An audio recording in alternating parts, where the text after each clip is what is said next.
Our next speaker is our keynote speaker, Mr. Karim A.A. Khan QC. Mr. Karim A. Khan QC is an Assistant Secretary General of the United Nations. He was called to the Bar of England and Wales in 1992 and later obtained a doctorate in law from Oxford University. He is the founding director of Peace and Justice Initiative and the Global Victims Initiative, and is a former president of the International Criminal Court Bar Association. Mr. Karim Khan has a long-standing relationship with Africa, having acted as lead defense counsel for states and individuals alike in numerous high-profile cases before the United Nations International Criminal Tribunals and the International Criminal Court, including Charles Taylor, the former president of Liberia, William Ruto, deputy president of Republic of Kenya, and Saif al-Islam Gaddafi of Liberia. Karim Khan has served as a visiting Karim Khan has served as a visiting professor of international law and human rights at the University of Sierra Leone and has taught extensively at universities across the world, including China, Bosnia, Italy, and the Netherlands, and the United Kingdom and the United States of America. He has been recognized as a worldwide ambassador of Africa Bar Association. He is a recipient of multiple awards and has published numerous books and academic papers. Karim Khan is an eminent member of the Ahmadiyya Muslim community, and it's with great pleasure that I invite to deliver the keynote speech Mr. Karim Khan.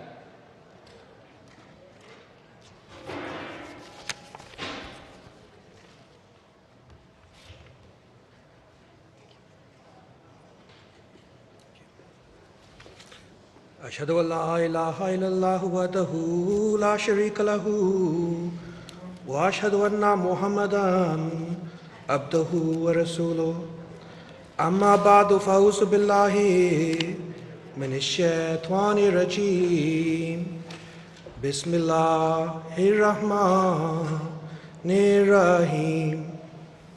Respected Amir Sahib, missionary in charge, Atamajib Rashid, Your Majesties, Excellencies, ladies and gentlemen, honored and respected guests,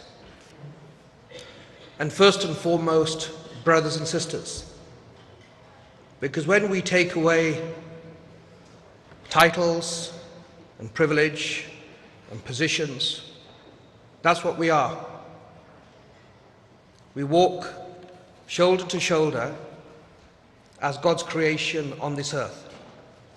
It is an immense pleasure and privilege, and I thank sincerely the President of the Pan-African Ahmadiyya Muslim Association, Tommy Carlon, for the invitation. I am humbled and really touched. As was mentioned in the introduction, I have had the distinct honor of working in Africa and living in Africa for many years. I've worked in North Africa, from Tunisia and Libya, West Africa, East Africa, and the Central African Republic and the central areas, the Great Lakes region. But the truth is, long before I had the opportunity to set foot in Africa, I had embraced Africa. And it is this community that gave me that opportunity. I can never remember the loving smile and huge presence of paramount missionary Abdul Wahab Adam Sahib, who we saw on the earlier presentation, whose heart for God and his heart for humanity was as large as the wonderful continent of Africa. And we see today in this very forum a wonderful diversity that, along with Africans that have come here for their association meeting, we have individuals from all races, from all regions, and indeed all religions. I think that is something exceptionally special. And as a child, I remember hearing of Africa Now, some youngsters don't remember it, but just a few years ago, it's hard to believe, there was no internet. And I remember sitting on the mosque floor in some mosque, I think it was in Huddersfield, and there was a summary of a speech by the third Khalifa, who had visited Africa in a tremendous tour. And the love and the teaching that he promoted then was of course replicated, and I saw that with my own eyes, in the presence of the fourth Khalifa, Hazrat Mirza Tahir Ahmad.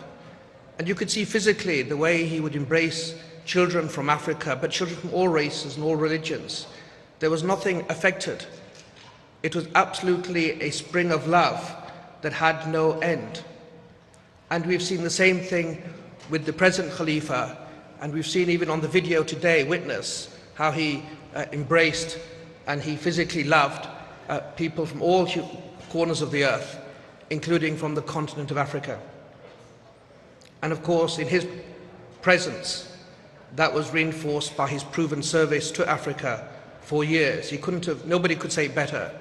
In those years, he never sought to leave the continent at a time when Africa was much less developed than it is today, because the service of humanity required the service of all God's creatures, including humanity.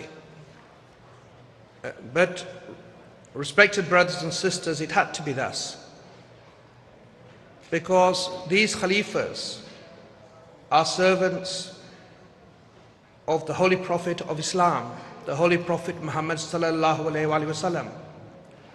And so before I set foot in Africa, I had heard my father tell me stories about Hazrat Bilal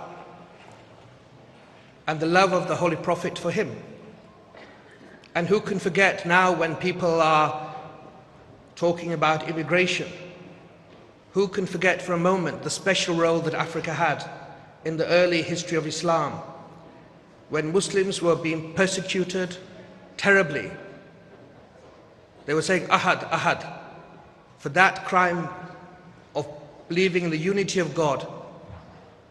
They were tortured in the midday sun. And where did they seek refuge first? Not Medina. The first refuge was to go to Abyssinia. So that link between Africa is one of glory. It is one of profound respect, and indeed a debt that I think we owe to the continent. As has been mentioned in the introductions, in July of this year, I was appointed the special advisor and head of the investigative team to promote accountability for Daesh, for ISIL. And what compelled me to leave the comfort of my private practice and enter service of the United Nations was the evil that ISIL represents. The tentacles spread from Pakistan and Afghanistan, Southeast Asia, we see it in the Philippines, Tajikistan, of course into Iraq and Syria, up into Africa, Libya. The Sahel region has a real problem also with Daesh returning fighters there and trying to set up their pernicious and evil philosophy. So even before I was appointed, I felt it incumbent upon me to speak about Islam from a legal perspective as the antithesis of violence, as the absolute opposite of intolerance, and that this outfit, this gang of thugs, this rabidly disordered, diseased, contorted philosophy of ISIL is nothing less than the un-Islamic state. And from a religious perspective, we recall, of course, the words of the Holy Quran, Wal Asri, Idal Insan Lafi Khusrin, in which there was a warning, bear to witness the time when mankind was in a state of abject loss. We've heard reference to the importance of hope. But nobody can say other than at this particular moment in time, the body of humanity is groaning in pains and in suffering that is being afflicted in so many different ways, shapes and forms. So in this venue and on this day, I think it's important to recall not only what is obvious, that the actions of violence that we've seen in so many parts of the world are as different and opposite to Islam as night and day, but to recall what I believe to be a fundamentally important fact. Islam is 610 years younger than Christianity. And if one goes back not even 600 years, goes back 400 years, one would see the terrible, awful, anti-Semitic, racist burning of Jews during the Black Death in Europe. You would see the burning of heretics at the stake, Queen Elizabeth and then Queen Mary, Protestant and Catholic alike, had their skin burnt in the scorching heat of the pyre. We would see, of course, the genocide of Muslim and Jew in the Spanish Inquisition. And not even 400 years ago, 200 years ago, look at the genocide, or 300 years ago, the genocide of Native Americans that was ongoing, or how Aborigines were hunted, one day hunting kangaroos and the next day hunting Aborigines. And in the 1960s, a blink away, we saw the lynching of black Americans who had been brought as slaves, with the burning cross in the background, with the hooded cowards of the Ku Klux Klan. A message from a messenger that we love and that we revere, whose message was love, who said, if you're slapped, turn the other cheek, who proclaimed with resonance, love thy neighbor like thyself. That message was perverted in the 1960s in the same way that Islam, the beautiful message of Islam, is being perverted by those that call themselves Muslims. So in this context, what are we to do? We should be humble.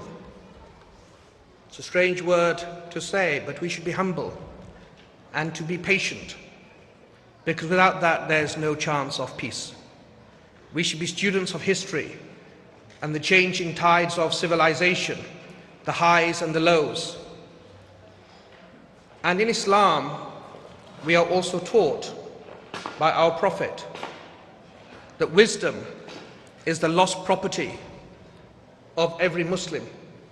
Wherever you see it, seize it, catch it, hold it, and keep it as your own. This word is known by so many children, but it is so deep, because it is linked also to the respect and the belief we have as to the truth of the prophets, whether they are Moses or Jesus Christ, peace be upon him, or Prophet Buddha or Prophet Krishna. All prophets, including prophets that definitely 100% blessed the soil of the continent of Africa.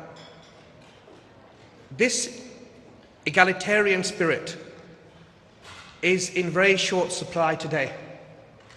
Very often we reject a message because of who is the messenger. We are seduced by celebrity. We go wide-eyed at billionaires and individuals who appear on televisions, and when they say something, if they are rich, if they are powerful, we tend to listen. And if that message comes from somebody who appears humble, who appears weak, we dismiss it as nonsense. This is not a new phenomenon. This is part of human nature. Understanding these truths is essential for there to be any chance of peace and brotherhood in the world. It was that malady, principally, that led to Jesus Christ, peace be upon him, being rejected. There was no golden throne and empire. There was a humble person who came on a donkey. And he was rejected as, this can't be important, this can't be an important message. And it is actually this very same arrogance that we all have, the arrogance that is within us, that if we don't submit, if we don't subdue it, that we see in the founder, that we see gave rise to the massive opposition to the founder of this community, a small dusty village in India. So I think this truth is very important. For there to be peace, one needs to search out the truth. One needs to search out wisdom and accept it regardless of the source. And one should not go to TV channels or read newspapers for validation. We see it in so many parts of the world, the obvious channels we see. You flick on one channel and the other, and you see it's people watch according to their preset beliefs, not because they are inquiring minds and they're using their God-given brain to critically analyze the merits of different positions. It's the cult of celebrity, not the cult of truth. And this phenomena has been seen in the judicial sphere as well. Not now, back in the ages. It was no less a playwright than William Shakespeare that said, "Plate sin with gold, and the strong lance of justice hurtless breaks. Arm it with rags, and a pygmy straw doth pierce it." This idea that if you are powerful, if you are rich, if you are somebody, you are immune from the rigors of the law. If you are a rich financier, different standards apply. And yet if you are poor, if you are in some parts of the world, particularly we see it in terms of statistics, if you are black, that the legal system disproportionately targets those individuals. This feeling of inequality that has a basis, in fact, is one of the fundamental reasons why there is so much disharmony in so many parts of the world. Spin can take us so far, but these fundamental truths are not lost on individuals, and one does not need to have a doctorate or be a scientist, a rocket scientist, to understand these. These are understood by refugees, by the poorest, or those that have not had the benefit of an education. So, without justice, there is no chance at all of peace.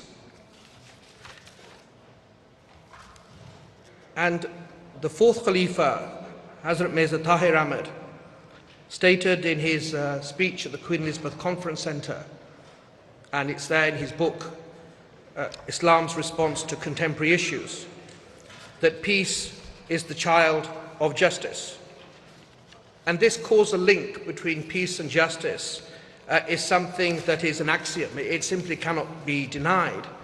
But the challenge is to take it from a ritual incantation we hear in halls and conferences around the world into something that has particular meaning. And when I was on the plane coming over here, I had the chance to read again the collection of speeches by the present Khalifa of the Ahmadiyya Muslim community, Hazrat Mirza Masroor Ahmad, World Crisis and Pathways to Peace. And it's available on the Ahmadiyya website as a download. And really, when I read that, I thought, what on earth could I say?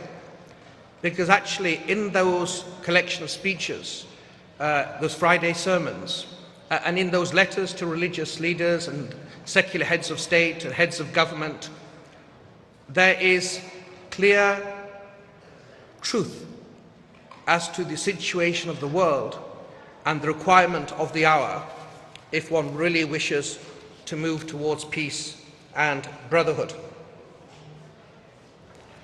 So, at the international level, the whole fabric, the whole architecture of international justice, in fact, of international relations, is built upon what should be a rules-based order. We have conventions and we have declarations, we have international law that should be the underpinnings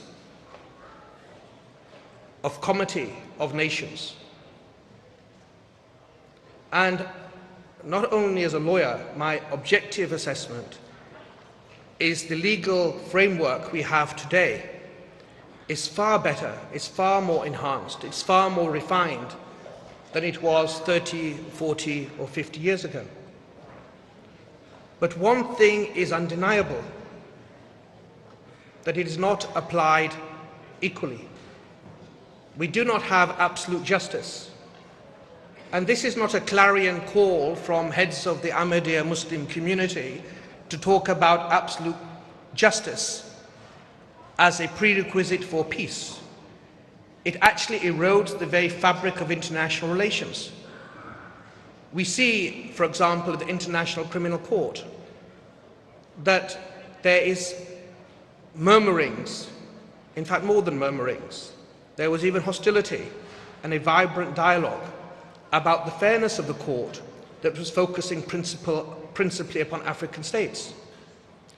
Now the reality is this: wherever crimes take place, including in the continent of Africa, individuals should be subject to the law.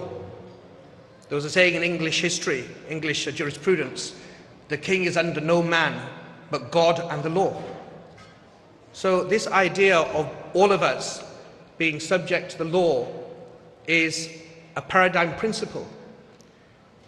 But of course it grates when people see one yardstick being used for the weak and another yardstick being used for the powerful.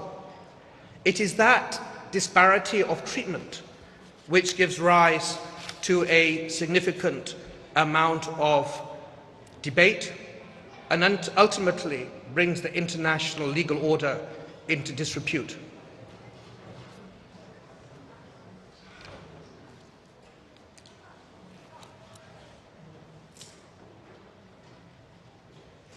So, how do we move from international treaties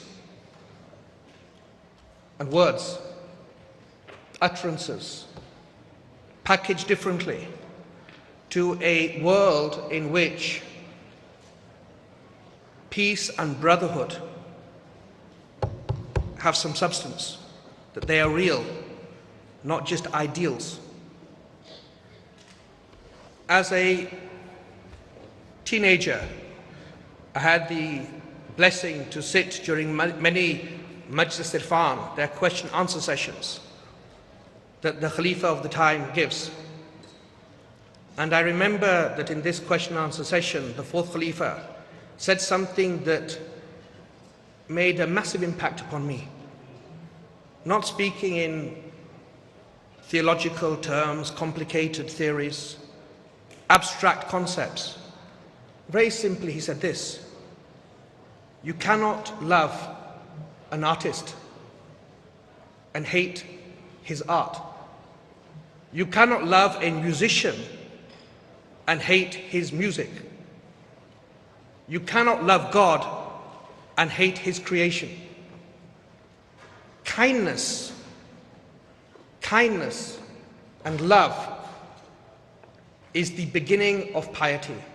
It is the beginning of goodness. It is the beginning of decency. Without it, book knowledge renders the individual like the proverbial donkey, overladen with dusty books, without any insight. That human condition of kindness is something that unites all humanity, regardless of faith and regardless of religion.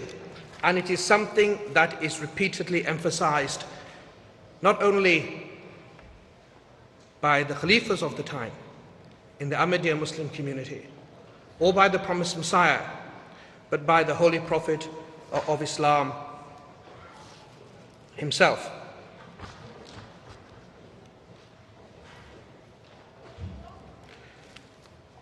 I want to read one quotation I wrote down, and I think it's quite important at this moment in time. We heard by Lord Tariq the awful, heartbreaking news of an attack on a place of worship, our brothers and sisters in the United States at a synagogue. And I think it's important when we go to any mosque and when we think about the Ahmadiyya Muslim community, we recall that so many of our brothers and sisters have been killed, have been tortured, have been imprisoned. They have been humiliated in the eyes of their society. And because of the edict of the Khalifas of the time and the promised Messiah, they show patience and they show forbearance. They tolerated. And I recall my late father's, one of his favorite sayings is, "O eagle, do not rail against the wind, do not complain against the wind. It is not there to push you down, it is there to make you rise even higher." And when one sees the progress of this community in every area, including we saw the beautiful video of the Pan-African Ahmadiyya Association, its activities in Africa, and in every walk of life, when we see individuals like Lord Ahmed and other dignitaries here, we see this. But that is a choice we have a right to make, because we are the ones suffering. But we do not have a choice to be passive spectators to evil. We do not have a choice to sit on our chairs in comfort while our brothers and our sisters are in poverty or are tortured. Not only do we have a civil responsibility, not only do we have a religious responsibility, but in this community we were admonished in the clearest terms by the promised Messiah, Hazrat Mirza Ghulam Ahmad, peace be upon him. And he said this in Aina Kalamati Islam at page 559.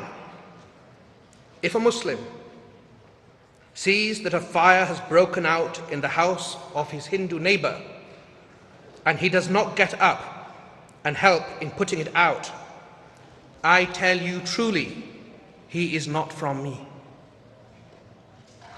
If one of my followers sees a Christian being attacked and does not get up to lend assistance, to rescue him, I tell you truly, he is not of me. This fundamental distinction about soaking up pain for yourself and it not translating into an obligation, an affirmative obligation as an article of faith to help individual regardless of their creed, regardless of the label that they have, whether it is Jew or Hindu or Sikh or Christian or non-believer, but by dint of them being creations of God.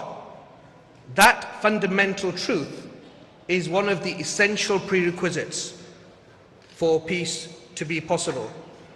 And as the Holy Prophet of Islam put it, so simply and yet so wisely, that when you see evil, stop it with your hand. And if you cannot stop it with your hand, speak out against injustice wherever you see it. And if for any reason you cannot, at least condemn it in your heart. It was Virgil that said, the price of liberty is eternal vigilance. And we need to be vigilant as to our responsibilities, not only to blame the fault elsewhere, the fault at the macro level, the faults of heads of state, the faults of governments. Again, Shakespeare said, the fault is not in our stars, but in ourselves that we are underlings. Each of us has the power of choice. Each of us has the responsibility to act. And without that action, without that sense that each individual can make a difference, without that belief penetrating the heart that yes, I am my brother's keeper and I will look after my brother or my sister if they're in difficulties, peace will not be possible. I had a lot more to cover. I think we started a bit late, so I think maybe 5 or 10 minutes, is that right? So I'm told by the President. I want to move on because I know also we're getting close to the time for meals. But one of the areas in this time of crisis, and when we see the version of Islam that is being presented, both the contorted actions of people that call themselves Muslims, and then of course the political opportunism of those individuals that wish to run with it and make hay with that unfortunate situation. There's many things one can talk about. Lord Tariq, I think it was, that talked about the Pact of Medina.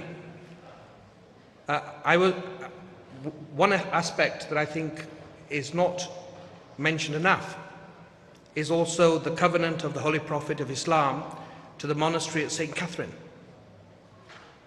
And I will read that. It was in 628 CE. And it states this, and I quote, "This is a message from Muhammad, son of Abdullah, as a covenant to those who adopt Christianity near and far, for we are with them. Verily I, the servants, my followers, defend them, because Christians are my citizens. No compulsion is to be on them. Neither are their judges to be removed from their jobs, nor their monks from their monasteries. No one is to destroy a house of their religion, to damage it, or to carry anything from it to Muslim houses.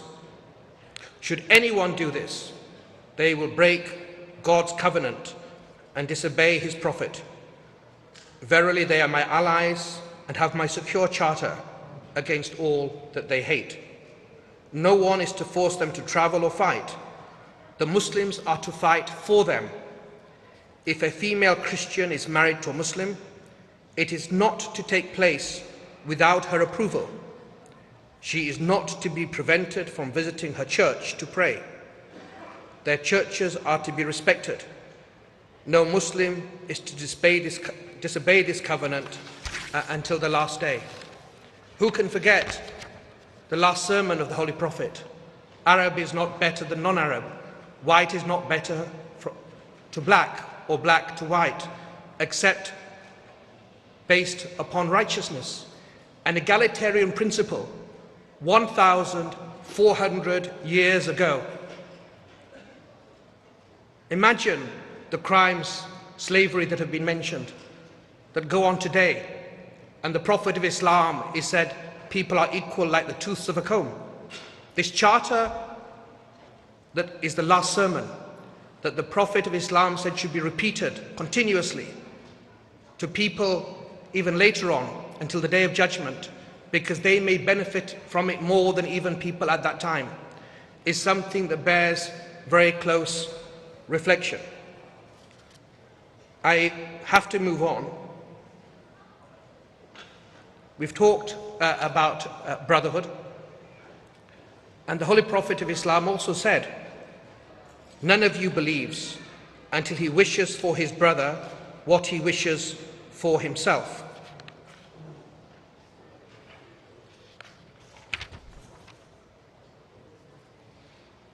So, why is it that peace and brotherhood constitute the keys to a progressive society, as the question posed suggests? And it was an intimidating question that was posed, not only in its subject matter, but because it was the question that was given to this occasion by Hazrat Mirza Masroor Ahmad, May God support him. Well, it's not only a religious and spiritual admonition that unite great religions, that there should be peace and there should be brotherhood. It's not only to avoid human suffering. It's not only to avoid pain. The genocides that we've seen scar the body of humanity, the violent rapes we've seen far too commonly, whether they're in the Middle East or Africa or Europe or Asia. But it also has another cost. It actually even has a financial cost. So one thinks sometimes, well, politicians and leaders may not be convinced with the moral arguments. But I read a very interesting report called Costs of War by the Watson Institute of International Public Affairs. It's part of Brown University. Brown University is one of the top universities in the United States. And they calculated that in post 9/11 until 2018, $5.6 trillion was spent by the United States alone on armed interventions. So that's $5.6 trillion in that period, 7-year period, on armed interventions. And leaving aside statistics, I have many of them, of those dead and those injured and those millions that are displaced. What was interesting is another report by Professor Garrett Peltier from the University of Massachusetts in May 2017. And she presents an economic argument, the opportunity cost of war. Because whilst domestically in the United States, there is an economic advantage of militarization, because you can spread amongst the states various military expenditure and rearmament. They calculated that education and healthcare expenditure created twice as many jobs and progress than spending the same amount on armaments, whilst clean energy and infrastructure created 40% more jobs than the same amount for military expenditure. But why is this relevant to Africa? It's relevant for many reasons, but one of them is this: at least the United States and those countries that have military capacity, that exporters, that export equipment, their economies are enhanced. Whether it could be better enhanced or not, they are enhanced by building up weapons and selling it. But there is a worrying tendency that we've seen in the world, including upon our beloved continent of Africa, which should ring the alarm bells. In Angola, in 2013, military expenditure went up to 6 billion. In Algeria, 10 billion. Even our very dear Ghana spent 129% more on armaments in 2013 than 2012. If one looks at Jane's Intelligence Weekly and other publications, you will see Chad has Sukhoi jets, Côte d'Ivoire has Mirage jets, South Africa has Gripen fighter bombers, at a time when that money could best be used for the development of the people of Africa. Capacity to defend oneself is important, but in this day and age we've seen economic power is the only route to real independence and autonomy. And with the timber, with the oil, with the rare earth, with all the minerals and elements and diamonds and gold, and mostly the people of Africa, that money one should be very cautious about spending it on rearming as opposed to development. So these are not what the Americans call kumbaya principles. They're not edicts and messages that should be confined to the pulpits of churches and synagogues and mosques. They're not esoteric views of political philosophers. They have economic and social implications. So peace and brotherhood are certainly keys, to a progressive future. If by progressive we mean not just seeking out technology, but keeping society and the fabric of society together by repairing tears. So if we have the key, where is the lock? The lock are the hearts and minds of each of us. And we need to combine the key with the lock if we're going to have any hope, I suggest, of peace and brotherhood and a peaceful as well as progressive future. Thank you very much.